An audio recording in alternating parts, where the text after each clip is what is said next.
жашоону оордоткон адамдар алар динсиз адамдар. Эгерде сиз динде жашап атып дагы жашооңузда оорчулуктар пайда болуп аткан болсо, демек сиз динди дагы да болсо жакшы түшүнө элексиз. Проблема ушунда эле. Демек урматтууларым, азыр берилген суроонун баардыгына иншалла бир аз болсо да жооп беребиз, бирок канчалык деңгээлдесин Алла жакшы билет. Ошол себептен сураныч баардыгыңыздар ушул азыртан эле мына ошо отуруп бизди угуп атканда эле мен дин менен жашашым керек. Мен дин менен жашашым керек деген ойду өзүңүздөр кандай акылга кага баштаңыздар. Алла Таала бул жер жүзүнүн баарын бекер жараткан жок. Ар орду бар. Тоо тоолорунда турат. Асман болорунда турат. Жер болуп өз ордунда турат. Суу өз угу менен Алла каалаган тарап көздө агып атат. Алла каалаган себебинен шамал оңго солго өзүнүн Кудайдын эркеси болуп эки жака чаңгырактап жүрөт. Алла каалаган себептен Алла кичинекей курттан баштап эң чоң болгон хайванаттан бери өз ордуна алып, бири-бирине себеп кылып жашоо жаратып калган. Демек, бул дүйнө жаратып турган дүйнөдө кемчилик издештин өзү деле ката. Анткени биз Алла Таала берген неаматтарды, жакшылыктарын эсептеп бите албайбыз, баардыгына шүгүр да айтып бите албайбыз. Ошол себептен ушул отурушуңуздарда эгерде акыл жүгүртө турган болсоңуздар, ушул жерден канча деген пайданы тапса болот. Туурабы?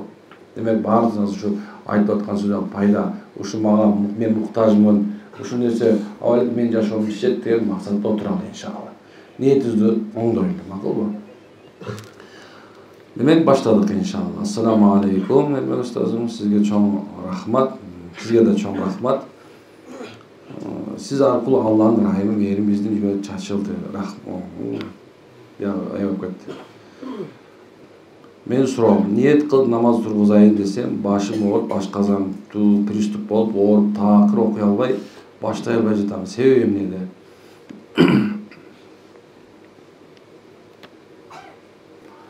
Өзү баарды айта беребиз, ниет кылдым депчи. Бул суроодун адамы ниет кыла элек экен. Курсагың ачты. Аябай ачып турат. Тамак жешти ниет кылган болсоң, каякты көздөй басасың? Кухня, холодильник, чайкана, басып барып ошол жерге акыркы 10 сом болсо жок дегенде бир стакан чай ичип алайын дейсиң, туурабы? Эми ниет кылсак, мисалы алсак, башы ооруп атсын, приступ болуп аткан болсун, намазга тоскоол болбойт. Намаз имандылар үчүн жеңил, бирок иманы заиф алсыздар үчүн оор. Ошол себептен ким намаз окуй албай атса, ал өзүнө эле күнөөлөсүн. Демек, ниет кылган жоксуң сен. Биз сурай беребиз, намаз качан окуйсуң? Окуймун, буйрса. Жок, ошо түшүндүм, буйрган ал ошо 1,5 миң жылдын буйрулган болчу намазчы. Эми сен качанка ниет койдуң десең, эми ниетим бар дейт.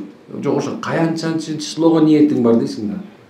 Азыр кабы, анан кабы, пешимге же, азыр бердем, азыр азайтылган, эми пока даяр эмесмин да. Ниет жок да турабы? Ошон үчүн ана ниети бар адам үчүнчү намаз жеңил.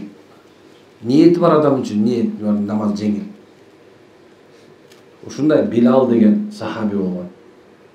Алла Тааланын алдында эң чоң сахаба, пайгамбарыбыз анын үнүн бейиштен уккан. Ошол сахабаны качан ал иманга келгенден кийин анын кожоюндары күндүн ысыгында күнгө жаткызып, кайнап турган ысык таштарды анын үстүнө коюп, аны кактап шишкебек кылышкан, мындай айтканда. Бирок ал динден кайтып кеткен эмес. Ахад, Кудай жалгыз дей берип, ушундай экен. Билалды сабай берип кожоюндары ушундай чарчап калып, очередь менен сабашкан экен да. Бирок субханалла, ал намазды калтырган эмес. Анын үстүнө таш коюштан, ал приступ эмес, 10 жолу эстен танып, таяктан. 100 жолу балким эмеден танып, ушундай керелден кечке оокат кылып кечке чейин таяк жеп, анан кечинде Кудайдан кечирим сурап ыйлап турган адам болот ушундай. Мисалы аялдардын ичинен эң биринчи шейит болгон аял да исламда. Эң биринчи капырларды ок аткан аял. Мисалы ушунчалык келип туруп асып коюп, ошол аял сахаба аял мындай асып коюп туруп, анан кийин жан огу менен атып атканда пайгамбар өтүп баратканда пайгамбар саллаллаху алейхи вассалам сабыр кылгыла, Алла Таала силерди бейиш менен сүйүнчүлөсүн дегенде, баягы күлүп жылмайып туруп пайгамбарды карап өткөн. Ошо күнү өлгөн ал аял. Бирок өлүп атып дагы намазын чыдап дининен кайтып кеткен эмес. Бизде азыр кичине курсам ачыкка болсочу, эмнесе молдоке окат кылыш керек да намаз. Кээ бирлер бар субханалла, молдоке мен сапарда жүрдүм эле да. Ушундай бир иши кылып эле мындай бир ууру кылган иш, окошко табыш керек го. Форточка табыш керек да. Эптеп форточкадан чыгып кетиштин айласында жүргөн толтурам дечи. Бир нерсе саналып бир нерсени айтат да. Бир нерсе саналып бир нерсени айтат. Мындай айткан иши жол таап кетиш керек. Бирок айта турган ушул эки, бул баш ооругандан же приступ болгондон эмес, тескерисинче качан башыңа бала келгенде көбүрөөк намазды окушуң керек. Ооруп атсаң да көбүрөөк намаз окуш керек. Анткени өзү ушундай нерсе. Эгерде сенин башыңда мына жакшылык, жыргалчылык болуп тургандачы, көбүрөөк намаздарды окуш керек. Ошондо оорчулук болгон мезгилде окуш жеңил болот.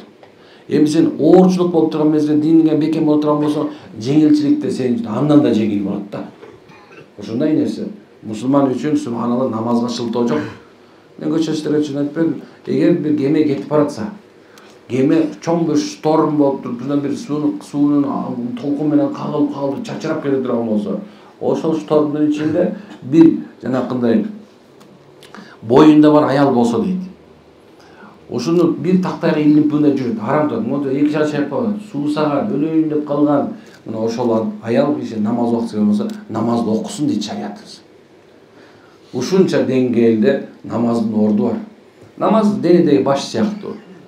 Намаз денедеги баш сыяктуу. Денеси жок адам болбогондой элечи, субханалла, намазсыз дин болбойт. Намазы жоктун дини жок деп бекер айтылбайт.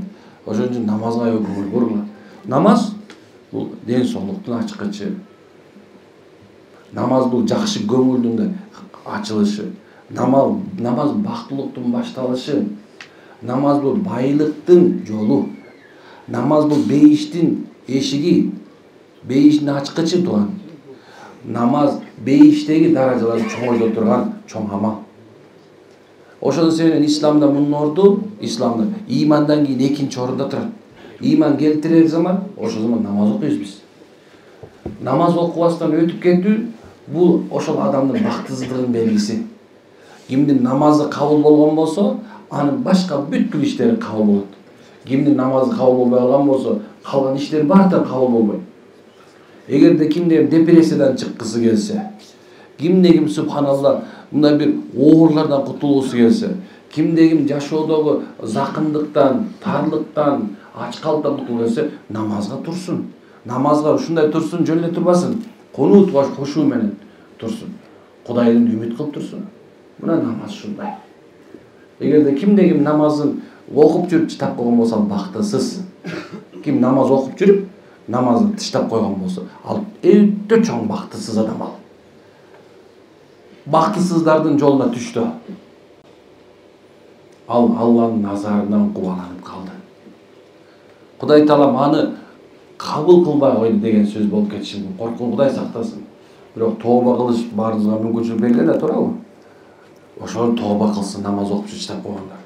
Кээ бирлер айтат, мен илгери намаз окучумун. Мындан 10 жыл мурун намаз окучумун. 5-6 жыл мурун намаз окучумун. Жок, субханалла. Жок. Ошол себептен намазга аябай бекер көңүл бургула. Мен көп нерсе айтып салайын дейм азыр. Болгон нерсе кээ бирлер көңүл ооруп калабы деп кээ бирлер ойлоп калган. Ошо кандай болуп кетет? Бирок ким намазды ушундай көңүлдө албай, дагы деле кара курсакмардан жыгап жүрсө, анда кечирип койгула, субханалла. Мен эчтеке дей албайм.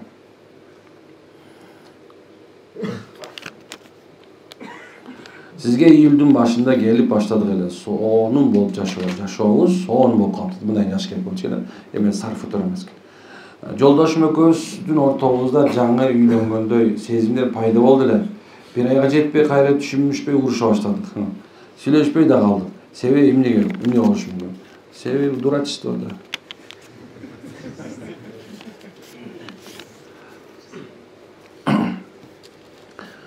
Бизге келгенден кийин бир адам намаз окуп калышы мүмкүн. Үй бүлө ортосу сонун болуп кайра мухаббат пайда болуп калат да. Бирок сиздер демек бир адамдын насаатын албай калдыңыздар. Баягы эместерге насаат айткам. Эр даял бирине муктаж, алар бирин сүйүш керек, жакшы жашаш керек, кечирим болуш керек, сабырдуу болуш керек. Өзү ушул нерселерди айтканбыз сизге. Сиз ушул жерде уккансыз, машалла, угуп, жакшынакай эме болуп, андан кийин ушул нерсени кармабай койдуңуз. Мисалы термос болсо, термоста ысык чайды кое турган болсочу, ал термоста бир нече саатка чейин турат. Бирок эми сиз болсо, ошо термостагы чайды ушу дайым ысыктуу боюп тура берет дебей, кайра баягы сууну төгүп турупчу, кайра тифалы кайнап туруп, кайра ысык чай коюп турушуңуз керек да, туурабы? Ошондой эле жашоодо да күнүгө мынакей күнү болбосо да бир 2-3 күндө мындай бир эркек ошол мындай бир хадия кылып, аял болсо субханалла күйөөсү келгенде бир аз болсо да мындай жылмайып, жакшынакай тозуп алып берген үйрөнүш керек. Эркек менен аялдын ортосунда мен аябай көп айтам да ушул жөндөчү. Айтсам эле кээ бирөө мен демеде сен психолог окшойсуң, дагы бир нерсе жок. Пайгамбарыбыз ушундай. Пайгамбар саллаллаху алейхи вассалам bir gün Ayşe'ye айтып атқан. Allah'ın elçisi, sen beni suyesüңдү аялдарыңа айтып кой dedi. Макул, мен айтып коеюн, аялдарыма айтып коем. Айтайын, кантип айтам? Ана пайгамбар салсам, мындай бир курма алып чыкты да мынакей колуна карматып койду, бир курма. Курманы колуна карматып, анан кийин аялдар чогулгандан кийин пайгамбар салсам, ооба дептир. Мен кимге курма берген болсом, ошону аябай жакшы көрөм, сүйөм деп коптур. Ошонун алдында пайгамбарыбыз бардык аялдар бирден курма берип отурду. Көрдүңүзбү кандай нерсе? Пайгамбар саллаллаху алейхи вассалам ушундай хикматтуу болгон, эркек кишилер субханалла ушундай курмадан берип, курманын ээсин жакшы көрөм деп турсун. Аял киши болсо субханалла кепка кийгизип койсун күйөөсүнө, мен кепкачаны жакшы көрөм дей берсин мисалчы. Ушундай нерсе күнүгө мамилени жаңырта бериш керек. Аны эч кандай проблема жок. Күлүп жайнап, субханалла, кээ бирлердин мухаббат балдарына болот, кээ бирлер мухаббат аялдарына болот, кээ бирлер мухаббат күйөөлөрүнө болот. Ушундай нерсе. Бирок күнүгө болбосо да 2-3 күндө бир жолу жок дегенде бир аз болсо да бир мамилени түздөй бериш керек. Аны эч кандай эмеси жок. Кээ бирде тарыңгансып калат, кээ бирде тарыңгансып каласың. Ушундай жашоо өзү ушундай десе биз дайыма бири-бирине байланган. Эркек менен аял бул бири-бирине байланган бир ушундай чоң бир чынжылдангандар сыяктуу. Өмүр бою жашоого ошо менен өтөт. Өмүр бою ушу менен өтөт. Аны кызганасың, аны мындай бир башкача бир сезимдер болот. Кээ бирде урушасың, кээ бирде көтөрө албай атып, ушундай бир алып. Ойлоп отурсуңар, силердин аялдарыңар ажаан болсо да, тигиндем болсо андай сезим жок. Жок, анда деле бар. Эми ал деле кичинекей бир нерсени күтүп отура берет. Ошон бир нерсе кылып. Кыргыздын менталитети ушундай экен да. Индийский кинодо болуп туруп, бийлеп берип, тоонун тоого секирип, жана нерсе кылбайт экен да. Керек болсо онду, деп койсом онду, илгертип көрүп калган да, деп мына зекип, катын, бас катын. Десе, эмне? Башмордо жоголчар дегени, экөө сүйүш да. Ушундай нерсе. Ошол жерде ушуну уктуң, машалла. Үйгө барганда бир аз мамиле кылдың, чынелей. Мындай карап көрсөң, субханалла, бирөө турат да, карасаң, көп жылдан бери чогуу жашап атасың. Көп жыл болду жашап атканыңарчы. Түшүнүп кой бер.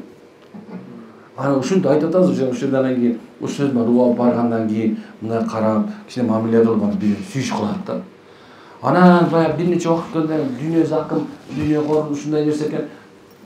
Карасаң, соода кылыш керек, окат кылыш керек, тиин кылыш керек, муну кылыш керек. Ошонун себебинен кайра баягы унутулуп калып эле 2-3 күндөн кийин тиги кредит төлөш керек. Акмак, сен эмне карыз алып койдуң эле, эмне тигин турганда койдуң эле. Аны ушинтип баягы аял кишилер бай болгону жакшы көрүп берсең. Ушундай өзү мындай табиятында ушундай болот да. Анан субханалла, мындай иш оңолуп кетти, дайыма оңолуп турган. Анан сен урушуп койсо эле, анан эркек киши жоголчар мындай нерселер, бул аялдын башыма чыгып калат да, мынакей. Жашообуз болбойт, чото эмнеге деп, мага силерге келе калдым дейт да азырчы. Кайра уккула мени. Анан кайра жашай бергиле машалла. Сонда жыргап эле жашай бериш керек да. Bilbeyм, men azыр ошо нерсеге өтүп алгам да, жыргап эле жашап жүрө берем да. Эчтеке кылбайм да. Жыргап жашап жүрөм. Келенден кечке силер менен ызы чолуп, чык эле чык. Чык. Алланын душманы чык, кечке кыйкырганым ушул да. Таң каттым, бирок силер менен жыргап эле жашай берем, машалла. Кимин келсе деле, кээ бирөө моң кабагын түйүп турат, моңдо жебичи деп турат, кээ бирөө аягы ээрчитип келип алган, мен жактырбайт эле турат, таяктан жуш алып келди деп турат. Эми 3 эле секунд кармайт экен, кетем качам деп кээ бирөө тияктан секирип атат. Жыргап эле жашай бермекчи. Такыр таарынбайм, субханалла. Зачем таарынып? Таарынып бүткөн мен ужочу. Мындай таарынып бүтүп адамдар мындай буларда менден кийинкирээк коет го, билесизби? Ошон үчүн таарынып, талашып, тартышып бүткөнсүң. Мен ар бир секундан өзүм үчүн аракет жашай берем. Жашай бер, эчтеке болбойт. Жаша, жыргап жашай бер, эчтеке болбойт. Балдарың бар, аялдарың бар, бүт бар. Машалла, кээ бирде келишпестик болот, эчтеке болбойт. Жыргап жашай керек. Сан, чын, жашоочу ушундай момундай нерселер. Мен жана өмүр деген кызды көп угам. Өмүр деген кызды билмес. Ал жерде айткан жокмун, субханалла. Өмүр ушундай башкача, өмүр башкача, субханалла. Ушундай нерсе.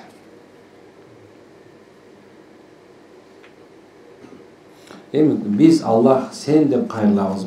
Аллага дейт, сен деп кайрылабыз го. Анан күйөөбүзгө, жаш молдолорго ушу кишилерди сиз деп айтпасак жарашат го. Сиз деп айтпасак жарашат го. Ошо туура бул жок күйөөсү таарынып калыптыр бияга уже.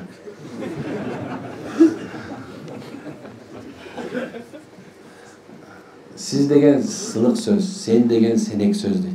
Арабта аңта дейт, сен дейт. Бирок көпчүлүктө аңтум, силер деп баягы мындай көпчүлүк түрдө айтып, мындай сиз дегенге апарышат. Эми ошо Алла Таалага дагы сен деп кайрылганы биз көрүп калабыз. Анта Робби, Аллахум анта, я Аллах, сен деп бул дуаларда көп которгондо алдында бизге бирок сиз деп кое бер, эчтеке болбойт. Кудайда, о Аллах, сизди жакшы көрөм. О Аллах, сиздей болобу? О Аллах, сиз гана мага бересиз. О Аллах, сиз гана мени бактылуу кыласыз. О Аллах, сиз түбөлүктүүсүз. О Аллах, сиз мээримдүүсүз. О Аллах, сиз райымдуусуз. Мен сизге кайрылам, мен сизди сүйөм, мен сизди жашай албайм, сиздин алдыңызга барам, сизди сагындым. Ким кайрылчу? Сиз дейби? Ошол эле мезгилде күйөөсүн, сиз деп койгон аялгачы ал сынып кетпейт. Бизде буякта сен эле дейт. Буякта чүйдө, көлдө бизде сен эле дейт. Биз төө баштан аралашканда сиз башталат да. Анан кээ биздегилер болсо бар көнүп калганбыз да, бар грубыйраак мен тамашалап берем. Биз буяктагы эт жеген элбиз айып. Буякта да кармап туруп каны менен жеп коет бисмилла айткандан кийин жүрөчү. Керек болсочу. Элечү.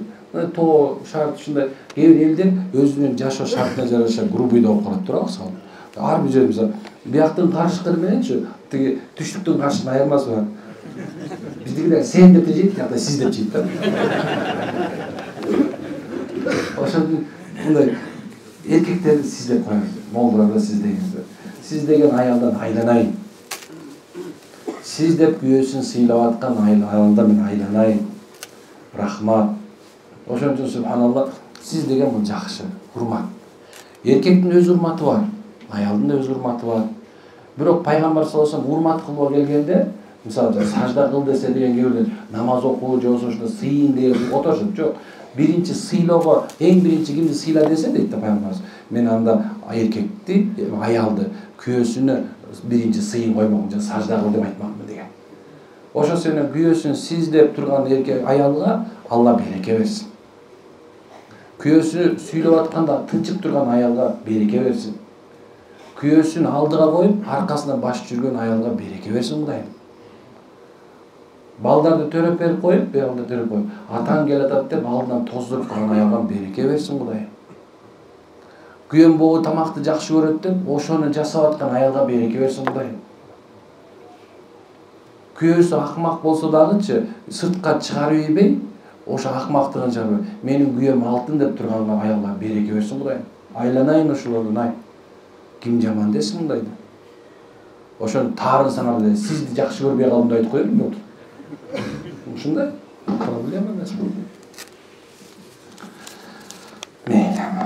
Устаз илешип калган адамга үйдөн эмне амал кылсак болот? Ал негизи чыгабы, Алла разы болсун. Илешкек демек жин шайтан албетте Эгерде алымдардын көз карашына карай турган болсок, жиндер үчүн аябай көп нерсени айтышкан. Биздин акыл сүннөн алымдары. Бирок ошол нерседе айта турган болсок, чыгат. Бул баары приговор эмес. Кара дуба деле, көз түйүү деле, ошол адам үчүн мындай чыгып калган тыянак эмес. Болду ушу менен өлөсүң деген жок эмес. Бул чыгат. Анан сиздин ыйманыңыздан коркот бул. Эгерде сиз намазга бекем болуп, диниңизге абдан бекем болуп, зикирлерге бекем, бирок максат муну өлтүрүш болбосун. Жинди, шайтанды өлтүрүп салам деп ой болбосун. Аллах ыраазы үчүн окуй берген. Аллахтын өкүмү дини деп кыла берсең, анан субханалла, бул шайтан деле өзү бир макулук. Баягы ким менен жүрсөң, ошо с кем поведешься, с того наведешься дейт го орустарча. Ким менен жүрсөң, ошого окшошуп каласың дейт го. Шайтан деле окшошуп калат. Азыр шайтан кирип алган, сен ошо окшош шайтан болуп атасың да, өзүнө окшоштуруп атат да. Эми субханалла, сен пайгамбар окшошуп алсаң, ал сени аркылуу эсет, акылына тажайт сенденчи. Анан чыгат. Эмне кылыш керек? Мына кадимки мусулмандар кылган нерсе, иман келмесин айтып жүрүп, намаз оку, орозо тут, зекет бер, ажыга бар.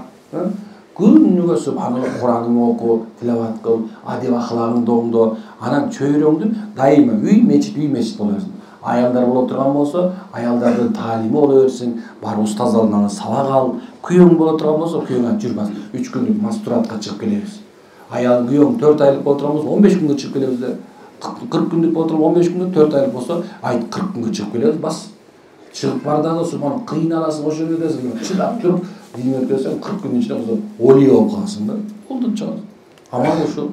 Үйүңөргө таалим тозгула, мастурат жамааттарды тозгула, үйүңөрдүн ичинде дин билип болгула, үйүңөр бисмилла менен тамак жасагыла, бисмилла менен тамак жеп үйрөнгүлө, үйүңөрдү ынтымак алып келе бергиле, тескерисин кылгыла. Шайтан муну бут барын талкалап атканда, үйүңдө чыр-чатак бар болчу, үйүңдө дин жок болчу, бириңөр жеп көрсүң, эми тескери кыла бергиле. Тескерисин кылгыла. Субханалла, күйөөңдү жакшы көрөм деп айт. Күйөөң болсо аялыңды жакшы көрөм деп айт. Динсиз болуп намазыңды тургузуп башта. Бир намаз, эки намаз эмес, 5 маал эле окуй бер, эчтеке болбойт. Билбей атам, жаттай элекмин дебе.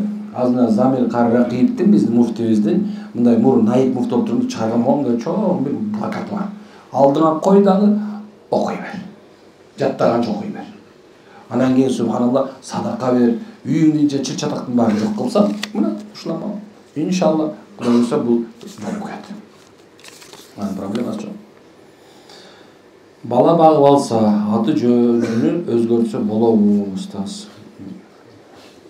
Бала багып алуу шариятыбызда сооптуу иш. Сооптуу иш.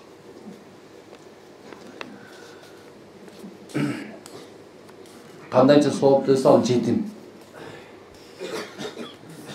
Эми ата-энесин билсеңер, ошол бага албай калган себебинен ушу бирөө мен балам багып ал десе, багып алсаңар болот. Ошондо дагы же болсо энеси бар болушу мүмкүн, атасы белгисиз болушу мүмкүн. Атасы белгилүү, энеси белгисиз болушу мүмкүн. Же болсо томолой жетим болушу мүмкүн, туурабы? Ушундай акыбалдар болсо дагы, сиз балаңыз акылы жеткен кезден кийин сиз балаңызга, "Эй балам, сени мен багып алгам" деп айтышың керек. Айтпай багып жүргөн болбойт. Ал бирөөнүн баласын өзүмдүк экен деп өзүңөрдү алдабагыла. Ал бирөөнүн баласы. Ошонун атынан айтасыңар. Атасынын атын айтыш керек. Анан өлөр келгенде баккан атасын айтайынчы, тапкан атасын айтат. Кыз жол өртөбөй, кыздачы. Чолок тирүү кезде айтат анчы. Өлгөндөн кийин проблема жок. Аны эркек же аял эле болсо эле болду. Анан аты проблема эмес уже. Атына эч нерсе кереги жок анан. Анан субханалла, бала багып алган болсоңор айтышыңар керек болот. Анан жашырып, катып, ата-энесин билгизбей жүргөндөр күнөөкөр болот. Кыз бала багып алган болсоңор, эгерде ошол бала эме турган даражада болсо, эмчекке эме турган даражада болсо, мисалы алса 2 жашка чейин болсо, ошо эркек тараптан болгон, ошо мындай эркек тараптан болгон бирөөнү эмизиш керек. Анткени ошо кыз кийин баягы ошол багып алган ата болуп багып алгандын жанында жүрүш үчүн. Антпесе анын жанында жүргөнгө болбой калат. балакатка жеткенден кийин этеккери келгенден баштап все уже болду. Ал уже күйөөгө жарайт десе тиге нике өтө турган болуп калат дагы, ошондо жүргөн болбой калат. Эгерде эмизген болсо биягында анда Кудай буйрса ошонун жанында жүрсө болот, ошон мындай эмчек мындай мындай тууган болуп калат. Нике өтпөй калат. Ошончо айтылган да, мисалы алса, аял киши төрөсө, күйөөсүнүн уруксаты жок, башка бир аял бир баланы эмизип койсо күнөөкөр болот. Эмне үчүн дегенде, эртең тууганчылык болуп калышы мүмкүн. Эмчектештер бир шариятыбызда эмне болот? Нике кыйганга болбойт, арам. Сүт эм кылган. Бизде канада бир жол, жосу 3 жолго чейин сорсо деген бар. Сорш керек. Дагы бир жерде тоюш керек. Бирок биз айтабыз, жоктон 1 же 2 жол соруп койсо, сүт кирип кетсе эле болду. Сүт эмчектеш бала болуп калат. Анан багып алган балаң эркек жакта эмиш керек. Эгер эркек багып алсаң, аял тарапка кийинки ошо баккан энесине нике өтүп баштайт. Чоң ошол себептен бияк жакка эмилиш керек болот. Эсептеп отурбай эле коеюн, бирок бияк эмил, ошо аял тарапка эмилиш керек болот. Эгер анда эмбесе, анда субханалла кийин чоңойгондо ошол экөөнүн никеси өтө турган болуп калат. Ал бакма, бирөөнүн баласы. Бирок сооптуу иш баккыла, пожалуйста. Бирок эми атын өзгөртсө боло берет. Андрей болсо Серега болуп кое бер, эчтеке болбойт. Мындай дегенде, эми мындай мусулманча ат коесуң дейм. Ат кое беле, бирок сөзсүз балам, мен сени кызым, сени багып алгам деп айтышың керек. Ал сенин балаң эмес. Катуу тийип калса кечирип коңуздар, э? Мен айткан жокмун, шариаттын өкүмү. Шариаттын өкүмү. Бул болду эмнени чыгарып атат дебегиле. Мунун маселеси дагы терең. Мен мындай үстүртөөн айтып койдум, мындай силерди мындай эме калыпка салып койдум. Аны эгерде кимдер билгиңиз келсе, ушул маселе жөнүндө чоң устаздар бар. Ошол устаздардын алдына барып, дагы да кененирээк билип алсаңыздар болот. Менин күйөөм 1 жыл мурун талак берген, бирок жашап эле жүрөбүз. Кандай болуп калат? Ушуну айтып койсоңузчу. Охо. Талак маселеси аябай чоң, кенен, океан. Кыргызстанда муфтият бар, муфтиятта 15-чи кабинет бар, ошо фатва бөлүмү деп котошо жерде.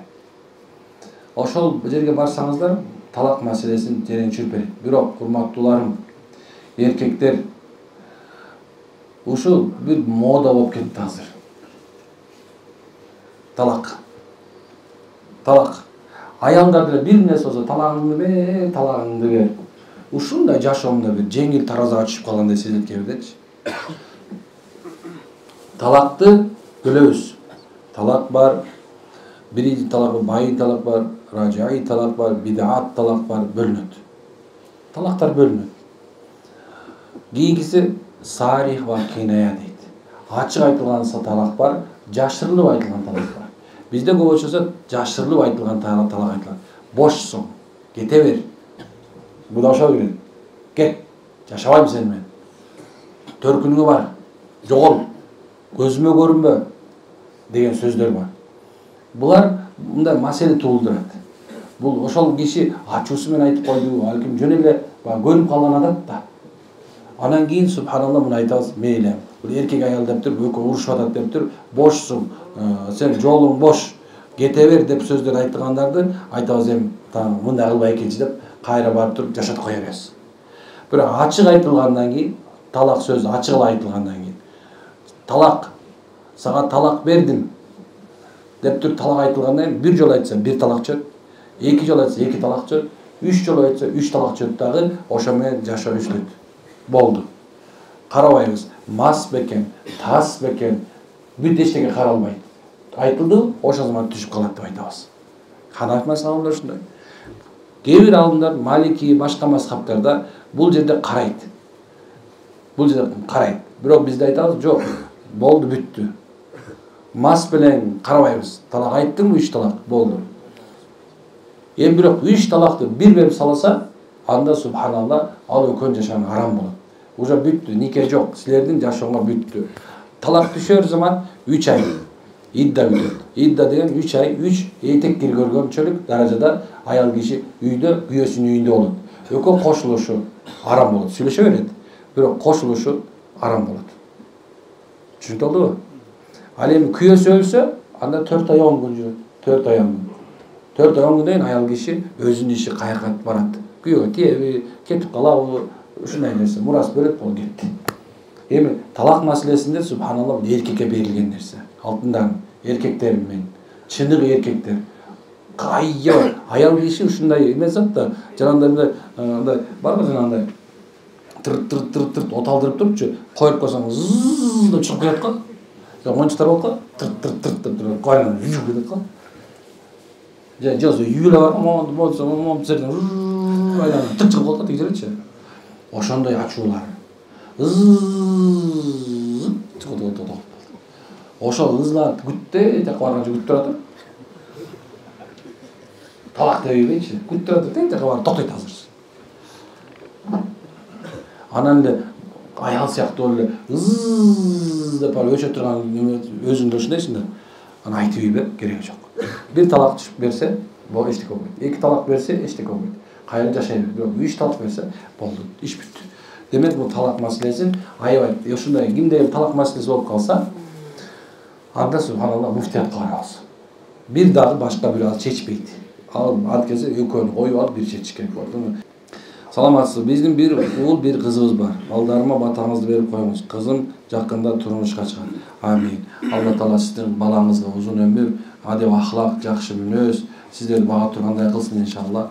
Кызыбыз барган жерден бага айтып, согончо канап, ошол жерде мындай очор бачар болуп, ошол үйдө түбөлүктүү туруп калсын иншалла. Үйүңүздөн Кудай насип кылып, ак жолук менен узатып, аны ошол кызыңыз ошол барган жерден ак кепиндеп чыксын. Көп жашап. Ассаламу алейкум устазым. Аллахыма миң рет разымын сизге жол көрсөткөнүнө. Амин. Биз да сизге разыбыз иншалла. Жаман бир болбогон молдого келип атканыңызга. Сиңдимдин баласы ЗПР диагнозу. Күйөөсү иштебейт. Акча жактан баласына жардам бербейт. Лечениясына. Бирок иштейин деп эле аракет кылып Россияга кетет. Сиңдим жөнөтөт, өзү акча таап, иштебей эле жүрүп, карызга батып, кайра жетип келет. Жыргал экен мыныкы. Россияга чейин круиз бесплатный экен. Акча берет экен, машалла. Курсаган тоюз болон кайра келе берет экен. Туритин экен эле.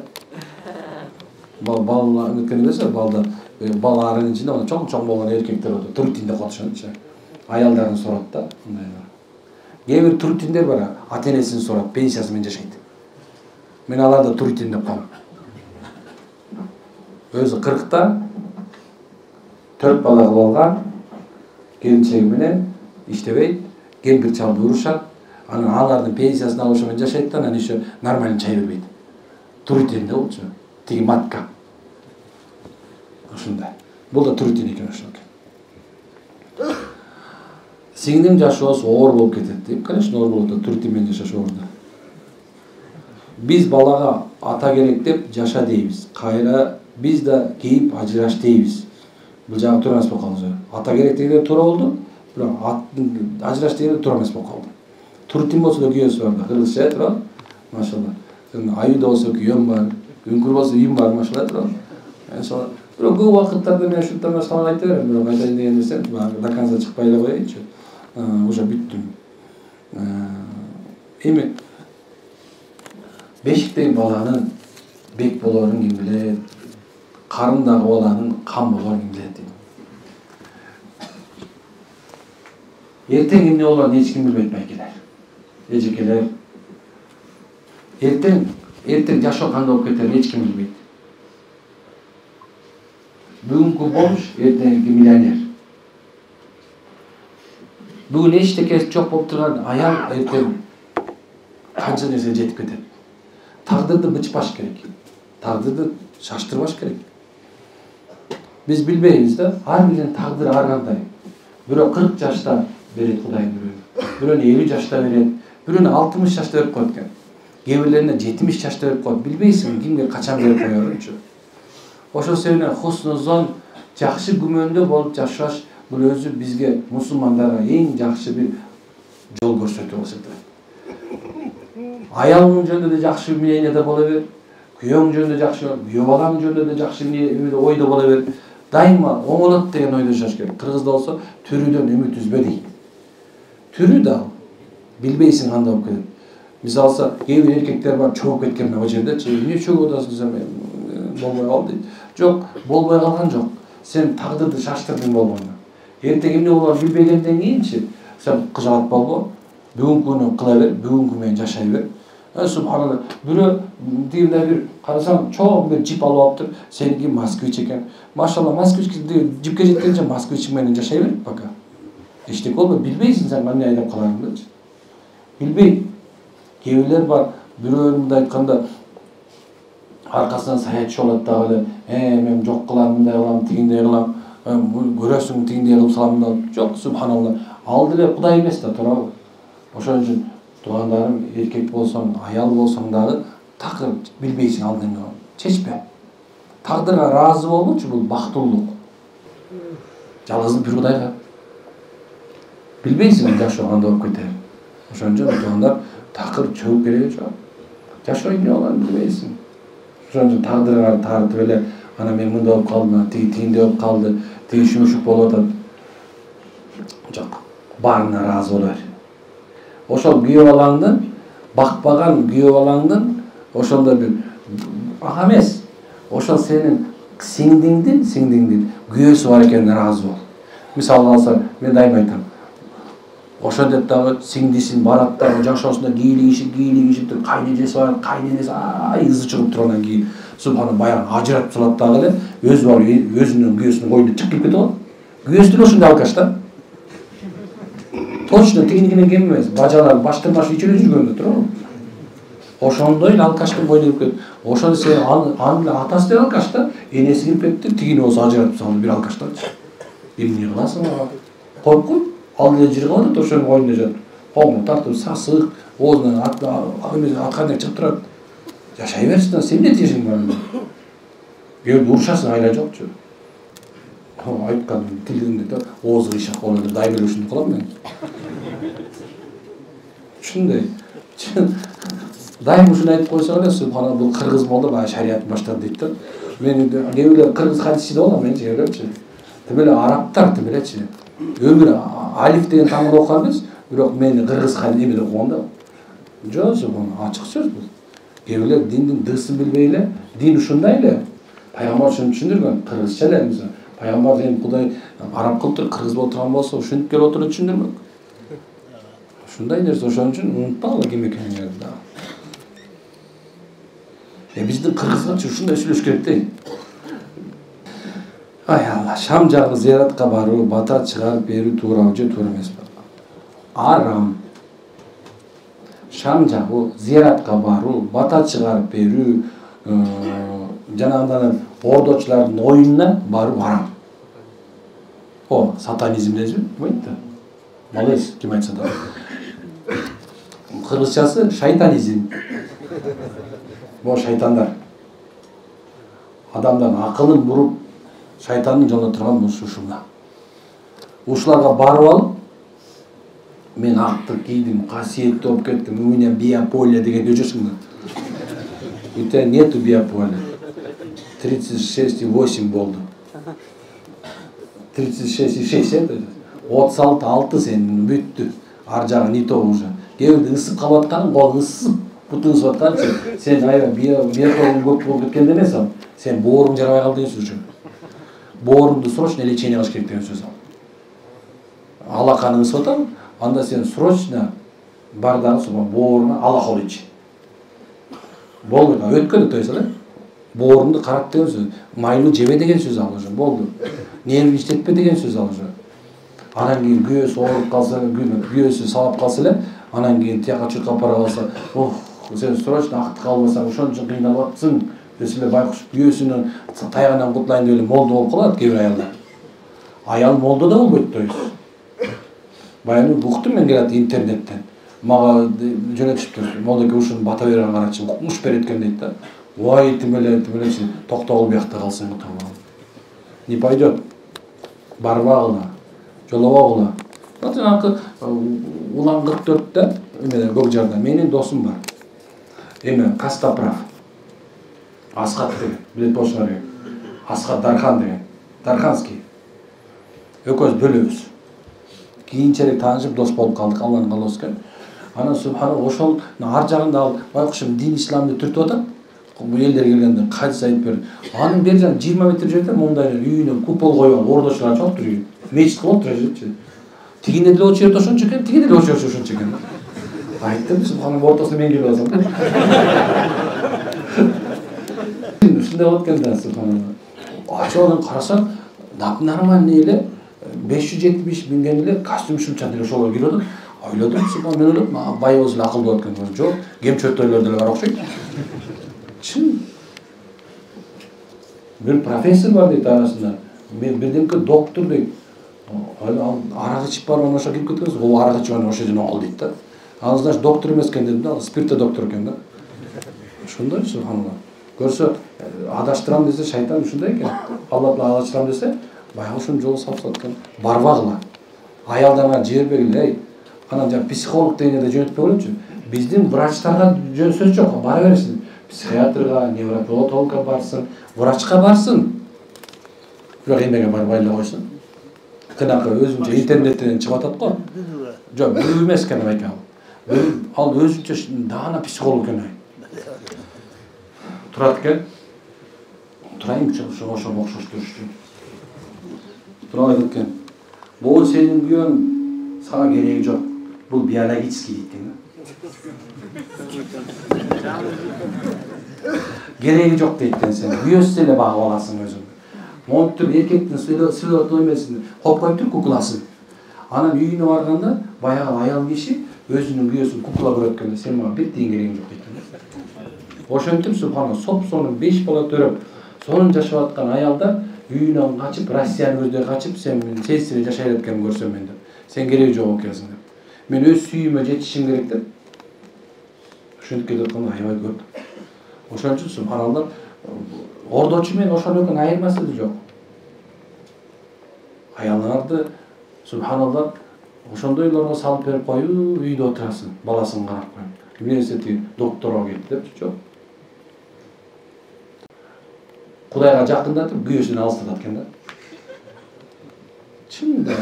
Негизинде субханалла Кудайга жакындаткан киши күйөөсүнө жакындатыш керек болчу. Турабы? Кудайга жакындаткан киши аялына жакындатыш керек болчу. Кудайга жакындатыш киши бала бакырат үй менен ынтымактуу болуш керек болчу. Бирөөнү буз бирөөнө жакындатып кереги жок. Кудай безер болуп негизи өзүнүн кожоюна каршы чыккан кулду, каршы чыккан кулду шариатыбызда бейишке кирбейт дейт. Ошондой эле субханалла жанакындай бир күйөөсүнө каршы чыккан аялды субханалла шариатыбыз жактырбайт. Ал намазга кабыл эмес керек болсо. 5 маал намаз окуп. Анан кийин субханалла күйөөсүн ит катары көрбөгөндөр болбойт, не пайда? Мен бүгүн эркектерди колдогум келип атат.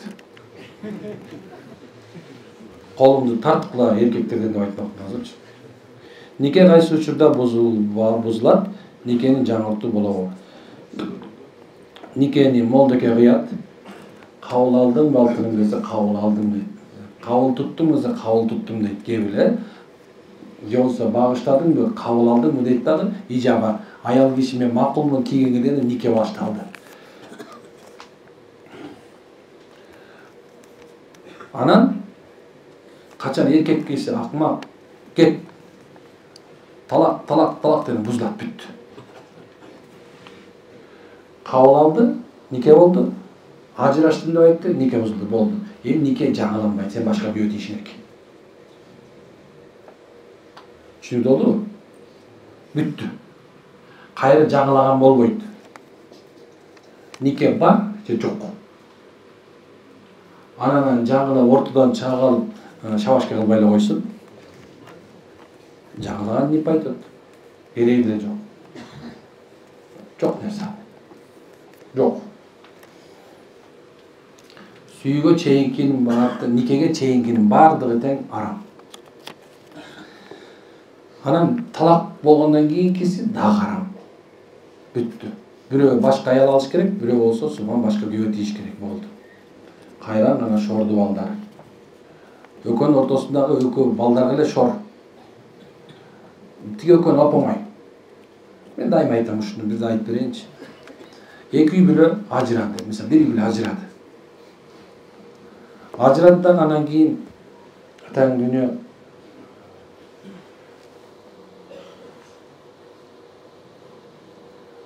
Эркекке ошол замат бир аял табылды, анын коюнуна кирип кетти. Аялга бир аз туруп бирөө табылды, ал анын коюнуна кирип кетти. Ортодо калган 2-3 бала кимдин коюнуна кирет эми? Тиги айтат, сенин балдарың кереги жок дейт, тиги айтат, сенин балдарың кереги жок. А ортодо балдар ким экен да? Вопрос. Акылдуулар ажырашыш керек бекен? Акылдуулар ажырашыш керек бекен? Ошонун себебинен субхан туугандарым мындай. Ушул бул нике жөнүндө келгенде мындай этият эле болуп койсоңар. Алдыңбы эми алыпсың. Эгерде ушуну аткан болсо эми баягы шариаттын жолу кене. Ушу менен бүтөбүз иншалла. Саламатсызбы? Кара дуа тукумдан тукумга канча жылга чейин өтөт? Ушуга мен сахих деп котком, бекем бир жообум жок. Тукумдан тукумга өтөт деген сөздү бул билбейм кандай чыккан, бирок энесинен улуу кызына өтөт деген нерсеге мен ишенем. Өзүмдүн тажрыйбамда анан ушундай нерсе. Бирок тукумдан тукум улап келет деген нерсеге ушу кичине эмерек. Кээ бир алымдар айтат, мисалса, бул кагаз окутулса, бул кагаз күйүп кеткенден кийин кара дуа токтоп калат деп айтат. Болду, мындан кийин жок, эч ким өтпөйт. Ошон үчүн жет атамдын каргышы бар экен, анан жет атамдар дубаланган экен, ошондон бери десе, болбойт. А бирок жет атасынан бери бир жин бирөөнөн кирип келатат десе ишенем. Мындан мен bir 25-30 жашта болуш керек болсом. Анан өйдөн кайынга бардым. Бир жакшы, мен өзү азыр да сыйлайм. Аябай жакшы сыйлаган бир байкем бар. Аябай мен урматтайм ал кишини чын-чынына келгендечи. Өзү диндар, өтө илгертен мен ушу молдого болуп келген мезгилде аябай колдогон киши. Мындай бир сен жаш болсоң, бирөөгө колдоп турса, мындай сүйүп калат экенсиң ошондочу. Аябай жакшы көрөм, урматтайм. Жаш баламын, имам болуп келдим. Өзүң болгон 18-19 да элесиң. Анан бирөө бир 25 эле бирөөгө молдо экен уккула деп турса, сонун экен да. Анан кийин субхана Советтер Союзу жаңгулаган болчу. Элдин баары эмне кыларын билбем. Анан кийин атеисттер көп, бир нерсеге эле шылдыңдайт. Араган көтөрүп чабат, молдо экен илгерки эле ичкен экен деп араган көтөрүп чабат. Ушинтип ызычы көп болгон. Анан ушундай кылып метет, кээ бирлер бар. Молдекеге мына 100 сом берип атам деп элдин көзүнө уят кылат. Ушундай болгон илгерчи. Анан ошону колдоп кеткен байке. Анан ошол молдеке бир дем салып бересизби, бир тууган мен болот деп анан барсам, бир кичинекей кыз 4-5-6 ырдап атыптыр. Анан кирип барганда эле шап карап туруп эле, "Ах, тентемиш, кайра келдиңби?" деди. Анан мен деле "Ооба" деп койдум мен дагычы. Мен чоң атама тентемиш да. "Ооба" дедим. "Чык." Allah'ın namazı. "Ey, мен сага айттым беле" dedi. "Мен 50 жылдан келем дебедим беле. Сен өлө элексиңби дагы" dedi. Туп деп кыз жыгып калды ошо бойдо. Анан ошондон кыз айыгып калды. Кирип барса эле айыгып калды. Окуй элек деле. Ошентип көрсөм менин чоң атам өзү баягы жин кубар болгон да. О Шабдан атанын 4 жылдык Уфадан келген татар молдону окуган менин чоң атам. Шабдан атанын баласы Самидин менен кандаш дос. Баягы деген Шабдан атабыз экөөнүн колун тилип туруп, экөөнүн кан менен тийгизип, кан доссуңар деп турган чоң атама Самидин кичине илимге көбүрөөк берилип, мындай мага окшош мындай колунда мозолу жок болгон экен да. Сол жалаң өмүр бою молдо болупчу. Анан бул кичине эмерек, тентимиш карай жүрдү. Анан субханалла өлгөнгө чейин атабыз баягы эме болуп, анан кийин сүргүнгө айдалып кеткенден кийин ошондон табышпай калып, анан акырында бул балыкчыда имам болуп турганда Самидин атабыз, анан ошондор кечирим сурап, анан ошондон Самидин батасын алып анан келип атабыз каза болгон экен чоң атабыз. Анан ошол чоң атабыз көп жылдар жалаң ушул жин кубарлык кылып, жалаң ушундай бир ушу дем салып чоңойгон өткөн да. Анан азыркы мезгилге чейин айтылат. Анан ошондо мен көрдүм 50 жылдан кийин келген жинди. Ошол үйүндө. Анан уксам, ошонун атасынын атасын мен чоң атам окуган экен да.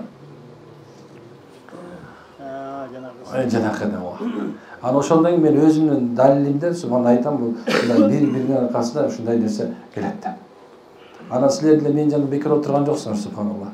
Бул баягы шарий китептерде бир атадан кийин соронда баягы баягы молдонун баласынан молдо чыкпайт, бирок молдонун баласынын баласы молдо чыгат деп айтат да. Кээ бирлерчи. Мындай кыяс го балким субхана алымдар бир нерсеге таам этишкен болуш керек да. Ошон үчүн алдыңарда силердин кызматчыңар болуп турам азыр. Ал кээ бирлеринер субханалла кийин өткөндө теде чоңгон бир эрмек бир молдо бар эле. Ошонун жанына барганда ушун жакшы болгонбуз деп, о чоң атам жакшы болуптур деп ал мени издеп келип калган. Мен балам отурар ушунда кайдан билем. Ушундай нерсе бар экен. Ошон үчүн жанакыл жиндер ментимит келет дегенде мен бир эле эмес 2-3 жолу эме кылдым. Дагы бир жерге барганда субханалла кирип барып окуп баштаганда баягы жин токтоп калды. Токто деди мени. Анан эмне токтоп калдым? Sen kimsin dedi. Men ermektim dedi. Senin atan mı? Tınay dedim. Tınay'ın atası mı? Tendim iştesem bile bana tık toktadı da bol dedi. Büt. Benim bunu biliyor gelmeyeyim. Tokta dedim. Niye gelmeyesin? Men tendim iş kuvada örgem. Men kalpıçı oldum. Çok kötü kalpıçı oldum. Büttü. Oşan menen subhanallah bayağı neyi biliyorsun şu mezgeye çeyin cin girelekler. Uşunday bola öğrettiken subhanallah. Ошон үчүн булдай жанакылар жиндердин келе тургандыгы жөнүндө мен китептен да окугам, өзүм тажрыйбамда да бар. Анан бирок эми кара дуба боюнча жанакы айтканда, мына бул кагазды окуса, сени окутса, сен өтөрүң менен бүттү. Мындан кийин башка бирин өтпөйт деп эсептейбиз. Бирок аял киши боло турган болсо, анда субханалла улуу кыздар. Мисалы Баткен, Лейлек жакта, мисалы мен ошол жерде көп эметем. Анан ошол жерлерде мисалы илгертен эле баягы аялды мындай эле алып берип коюшкан да. Анан алып берип койгондо баягы жашабайм деп атканга жеткизбей эле молдо келер, аны сууга бир нерсе үйлөп, же конфетти оозуна аялдын оозуна тыгып койгон болду. Ошону жеп туруп эле, анан кийин ошол баягы өмүр бою ошол аял ошол жерде жашап, ошол жерде жүрүп, кордук көрсө да жүрө берип, анан кийин ошол кара дубас окутуп койгон, молдо окуп койгон, илимен окуп койгон да, ошону кызын аялдан кызына өтүп эле келаткандары бар. Көбүнчөсү улуу кызына өтөт экен ушул. Ушул нерсе бар. Өзүм тажрыйбамда көрүп жүргөн бул нерсе, мындай нерсе бар. Ажа сүйү сыйкыры хуп деп коет. Сүйү сыйкыры мындай келе берет. Анан көп убакыттарда оозду жаап, калады коркоктук пайда кылат субханалла. Болду окшойт, машалла. Алла абдан ыраазы болсун туугандарым. Бизден кечип калыңыздар.